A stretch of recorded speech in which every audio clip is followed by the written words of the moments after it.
आजकल तो लोग समझते हैं कि बेटी को पाबंद करके रखना ये दकियानुसियत है। बेटी को पाबंद करके रखना ये तो पुराना ख्याल है।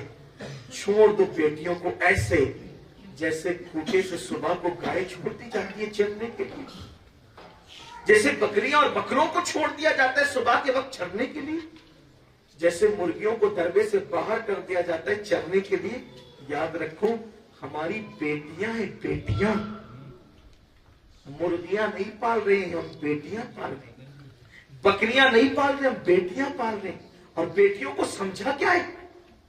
हमने बेटियों को समझा क्या है? बेटी का दूसरा नाम जन्नत है, जन्नत। सुभान अल्लाह, सुभान अल्लाह, सुभान अल्लाह। बहुत सारे समाज में और माशरे में तो बेटियों की अहमियत ही नहीं रह गई। बेटियों की अहमियत नहीं रह गई। बेटियों को नफरत की निगाह से देखा जाता है, बेटियों को जिल्लत की निगाह से देखा जाता है, बेटियों को रुस्वाई की निगाह से देखा जाता है।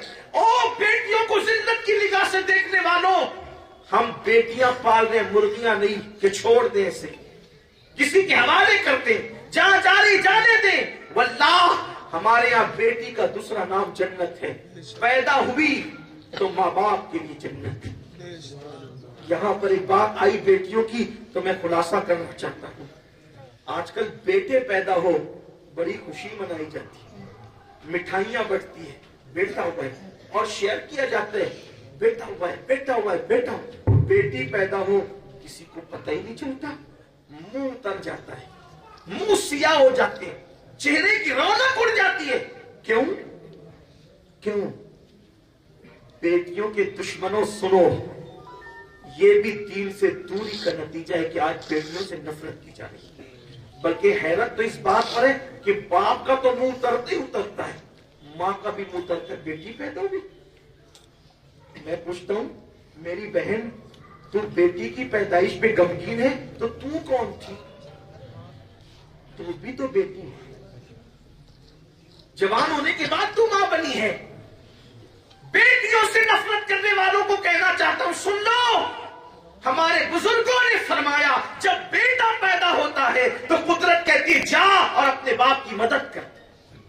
जब बेटा पैदा होता है तो कुदरत कहती है जा और अपने बाप की मदद कर। लेकिन जब बेटी पैदा होती है तो कुदरत कहती है जा ताकि मैं तेरे बाप की मदद करूं।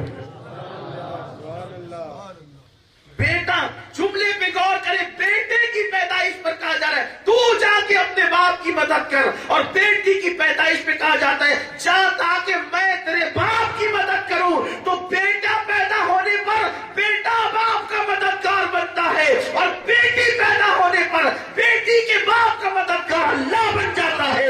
मुझे बताओ, बेटा जवान होकर बाप की मदद करेगा या नहीं करेगा, इसकी कोई गारंटी नहीं है। लेकिन मेरा अल्लाह जिसका मददगार हो जाए फिर उसको किसी की मदद की जरूरत ही नहीं पड़ती। और फिर सुन लो, मेरे आका अलैहिस्सलाम का फरमान है कि जिस घर में बेटी पैदा होती है उस दिन उस घर में 70,000 फरिश्ते उतरते हैं। वो 70,000 फरिश्ते उस बेटी को घेर लेते हैं चारों तरफ से, और उसके सर पे हाथ रखकर कहते हैं ऐ नन्ही और नाजुक कमजोर जान से पैदा होने वाली कमजोर सी जान, जब तक तू इस घर में मौजूद रहेगी हम भी इस घर में मौजूद रहेंगे।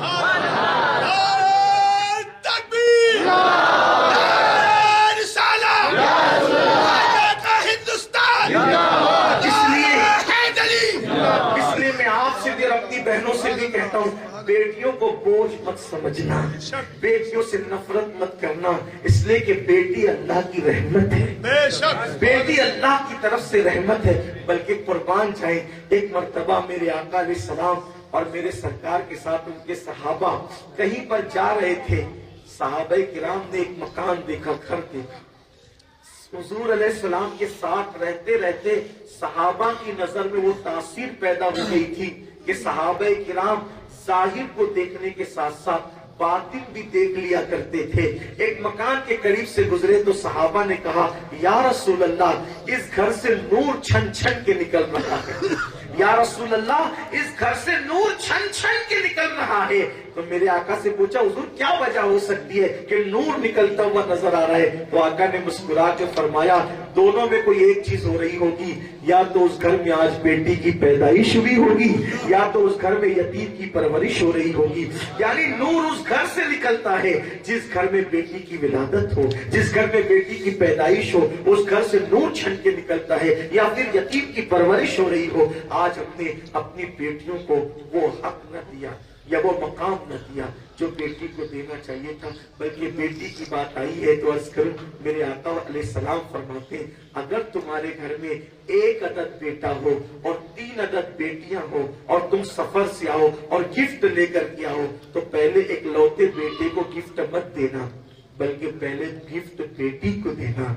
इसलिए कि बेटियों का दिल बड़ा नाजुक होता है।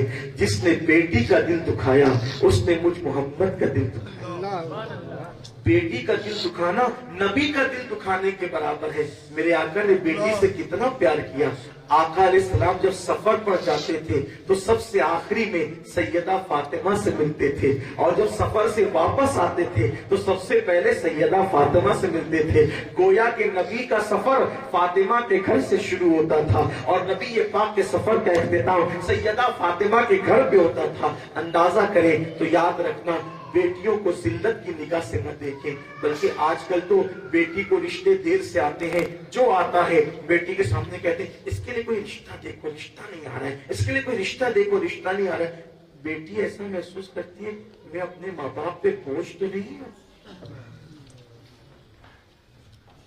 मत बोझ समझो, अल्लाह उनके सदके तुम्हें नवाजता है, और बेटी का बाप होना ऐब नहीं है। मेरे आका ने फरमाया, ऐ लोगों, मैं मोहम्मद बेटियों का बाप, इसलिए बेटियों से नफरत नहीं कर। आजकल तो सोनोग्राफी के जरिए से, अल्ट्रासाउंड के जरिए से पेट में क्या चेक किया जाता है, और उसके बाद अगर बेटा होता है तो रहने दिया जाता है, और अगर बेटी होती है तो उसको मां के पेट में कत्ल कर दिया जाता है। रसूलुल्लाह के दौर में काफिर जितना जुल्म कर रहे थे, उससे ज्यादा क्या आज हम बड़े जालिम नहीं हो गए इस मामले में? कितने जालिम हो गए? रसूलुल्लाह का निज़ाम रहमत हमने कहां छोड़ दिया? नबी ये पाक के दौर के काफिर तो बेटी को पैदा होने के बाद दफन कर देते, जिंदा कत्ल कर देते। हम तो बेटियों को पैदा होने से पहले दफन कर दे, बल्कि दफन भी नहीं करते, पेट में काट कर गटर में बहा रहे। याद रखना, और अच्छी तरह से याद रखना, क़यामत के दिन यही कत्ल होने वाली बेटियां अल्लाह की बारगाह में दावा करेगी, मौला हमारे माँ बाप से पूछ हमने क्या कसूर किया, हमने क्या कसूर किया था कि पैदा होने से पहले माँ के पेट में हमें कत्ल कर दिया गया। इसलिए बेटियों को कत्ल मत करो।